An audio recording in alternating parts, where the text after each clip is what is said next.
Halo Leo, baik kembali bersama channel Marga Anime. Kali ini kita akan membahas beberapa poin menarik minggu ini yang mungkin kalian temui juga saat berselancar dalam dunia maya atau media sosial. Baik, tanpa berlama-lama lagi, mari kita lanjut berlayar.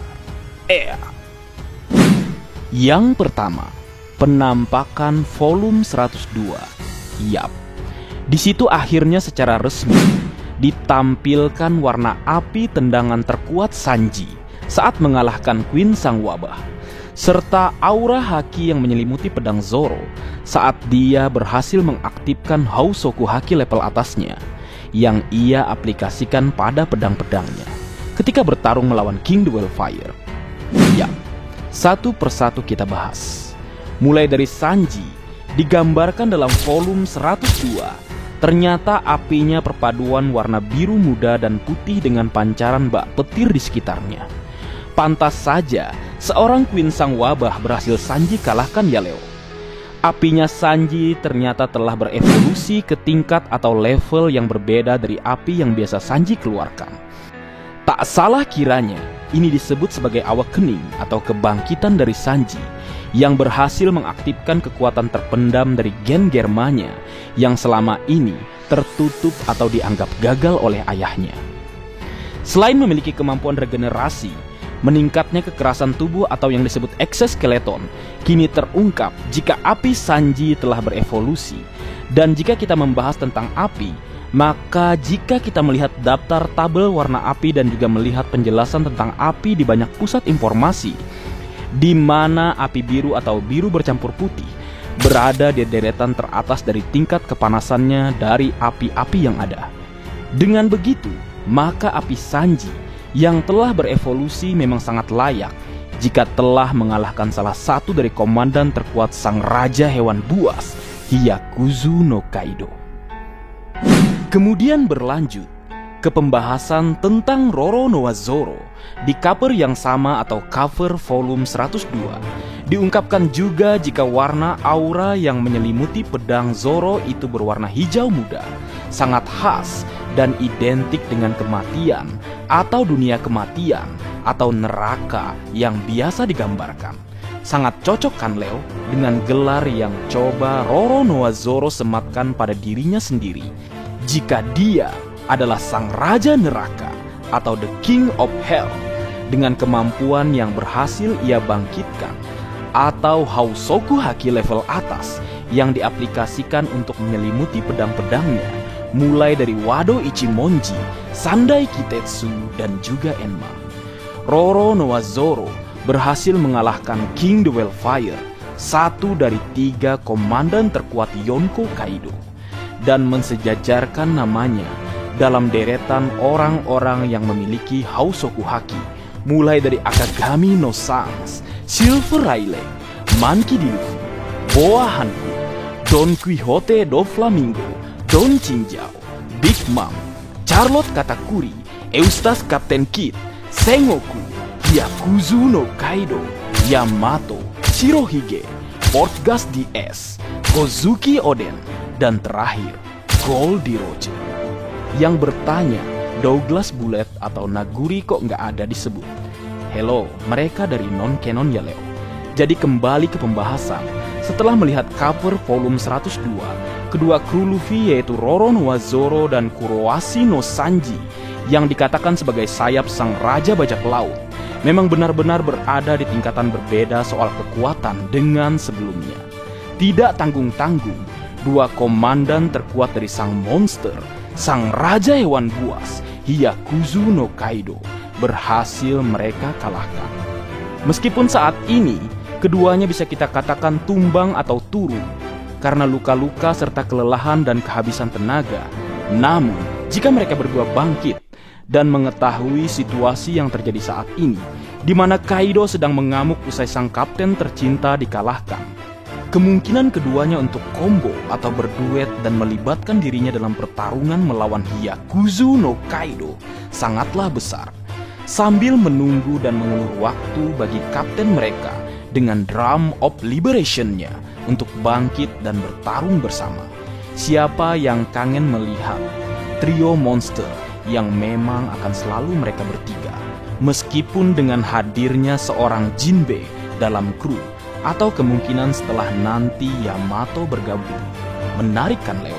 Sang kapten tercinta, Monkey D. Luffy, dengan Drum of Liberation-nya, dan kemungkinan sebagai sosok penerus Joy Boy, akan ditopang oleh sayap terkuat yang ia miliki dalam diri Roronoa Zoro, sang raja neraka, dan Vinsmoke Sanji, sang manusia dengan tendangan api terkuat. Wadidaw. Kemudian selanjutnya, kita akan menyebutkan satu persatu teori yang banyak bermunculan setelah melihat akhir chapter 1043. Yang pertama, teori jika buah iblis Luffy adalah getah. Ya, ini teori yang paling banyak dibahas di awal-awal, karena kita semua tahu jika Luffy adalah pengguna buah iblis karet atau Gomu Gomu no Mi. Kemudian menyimak kembali apa yang diperbincangkan Gorose tentang buah iblis yang disembunyikan nama aslinya, dan hal yang terjadi pada Luffy di chapter 1043, di mana Luffy tersenyum, kemudian mengeluarkan asap dan terlihat meleleh. Inilah yang menjadi dasar teori ini, di mana kebangkitan atau awakening dari buah iblis karet atau Gomu Gomu no Mi setelah melewati banyak serangan dan mungkin kerusakan, itu yang mengakibatkan buah iblis Luffy kembali ke bentuk asalnya, yaitu getah cair yang merupakan asal muasal dari karet. Yang kedua, teori jika buah iblis Luffy adalah minyak. Ini juga banyak diprediksikan jika karet yang direncanakan Oda Sensei dari awal adalah karet sintetis, maka bisa jadi itu adalah minyak. Gorose sendiri bilang bahwa nama buah iblis seseorang ada yang diubah untuk menyamarkan dari arti sebenarnya. Pertanyaan selanjutnya, mengapa karet sintetis berhubungan dengan minyak? Tahukah kalian nama ilmiah karet sintetis adalah polimer hidrokarbon? Dan hidrokarbon adalah salah satu zat penyusun dalam minyak bumi yang bisa diubah ke dalam bentuk apapun dan memiliki bau yang sifatnya aromatik. Maka teori yang menyebutkan bahwa buah iblis Luffy ini minyak, mungkin yang dimaksud adalah minyak bumi. Yang ketiga, teori jika buah iblis Luffy adalah damar atau resin atau juicy no Mi. Ini teori dari Pringles yang sebenarnya sudah kita bahas sebelumnya. Yap, kemampuan Luffy yang sudah kita lihat saat ini memang sangat terhubung dengan resin atau damar. Bagi yang ingin nonton lebih lengkap penjelasannya, di akhir video kucantumkan. Yang keempat, teori jika buah iblis Luffy adalah Sun Wukong atau Hanuman. Nah, ini juga banyak dibahas, berkaca pada hal yang pernah kita lihat ketika masa time skip saat Franky berada di Pulau Baltimore, tepatnya di laboratorium rahasia Dr. Vegapunk. Nah, di situ ada sebuah gambar di mana roket ditambahkan dengan buah iblis karet atau Gomu Gomu no Mi, maka hasilnya adalah seekor gorila yang menggunakan roket. Kemudian kita mengingat beberapa kejadian di mana sebuah benda yang memakan buah iblis, dimulai dengan lasso, sebuah meriam yang memakan buah iblis Inu Inu no Mi model Dasun, sehingga menghasilkan sebuah senjata yang merupakan perpaduan meriam dan juga anjing. Lalu ada Fang Frit, sama seperti lasso. Fang Frit ini tadinya adalah senjata, tepatnya sebuah pedang. Berkat Zou Zou no Mi, pedang tersebut bisa berubah menjadi seekor gajah. Nah, sama seperti itu juga, gambar tadi seolah mengatakan jika roket tersebut telah memakan buah iblis yang menciptakan seekor gorila yang menggunakan roket. Inilah yang menjadi dasar lahirnya teori ini, dan cerita Momotaro juga semakin menguatkannya, di mana Momotaro yang bertarung melawan Oni dalam perjalanannya dibantu oleh seekor monyet, seekor anjing, dan seekor burung. Kemudian Momotaro juga membawa Kibidango untuk bekal perjalanannya. Momotaro digambarkan dalam diri Kozuki Momonosuke, Oni dalam diri Hyakuzu no Kaido, burung dalam diri Marco Dovini, anjing dalam diri Yamato dengan buah iblis Zoan Inu Inu no Mi model Okuchi no Makami, Kibidango dalam kekuatan Otama, dan terakhir monyet dalam diri kapten tercinta kita, Monkey D. Luffy, yang kemungkinan akan diperkuat jika benar terungkap buah iblisnya berhubungan dengan monyet, atau gorila, atau Sun Wukong, atau mungkin Hanuman. Bagaimana menurutmu, Leo? Adakah hal yang lain? Baik, mungkin segitu dulu yang bisa aku bagi bersama kalian, Leo.